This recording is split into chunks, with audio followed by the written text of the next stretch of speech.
Chef signature special ரவுண்டில் நாட்டுக்கோழி சின்ன வெங்காயம் வடசட்டி சோறு தக்காளி ஆட் பண்ணியிருக்கோம். இப்போ சின்ன வெங்காயம் வடச்சட்டி சோறு பண்ணுறதுக்கு சிக்கனை வேக வச்சு எடுத்துக்கிறேன். அதில் உப்பு மஞ்சத்தூள் இஞ்சி பூண்டு பேஸ்ட் போட்டு நல்லா வேக வச்சு எடுத்துக்கிறேன். பேனில் ஆயில் ஊற்றிட்டு பட்டக்கிராம்பு ஏலக்காய் சோம்பு காஞ்ச மிளகாய் கருவேப்பிலை சின்ன வெங்காயம் பெரிய வெங்காயம் போட்டு நல்லா வதக்கிட்டு இது கூட 1 ஸ்பூன் அளவு இஞ்சி பூண்டு பேஸ்ட் அப்புறம் ஒரே ஒரு தக்காளி கொஞ்சோண்டு உப்பு போட்டு நல்லா வதக்கிக்கிறேன்.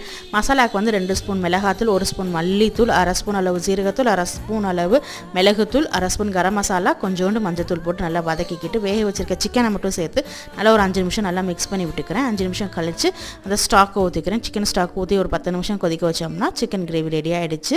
இப்போ வடச்சட்டி சோறு பண்ணுறதுக்கு பேனில் நல்லெண்ணெய் ஊற்றிட்டு சின்ன வெங்காயம் காஞ்ச மிளகாய் கருவேப்பிலை போட்டு நம்ம வேக வச்சுருக்கேன் ரைஸை போட்டு நல்லா மிக்ஸ் பண்ணிக்கலாம். ரைஸ் எண்ணெயில் வந்து நல்லா மிக்ஸ் ஆனதுக்கப்புறமே அதை ரெடி பண்ணி வச்சுருக்க கிரேவியை போட்டு மிக்ஸ் பண்ணி எடுத்தோம்னா சின்ன வெங்காயம் வடச்சட்டி சோறு ரெடி ஆகிடுச்சு. ட்ரை பண்ணி பாருங்கள். சப்ஸ்கிரைப் பண்ணிக்கோங்க. தேங்க்யூ.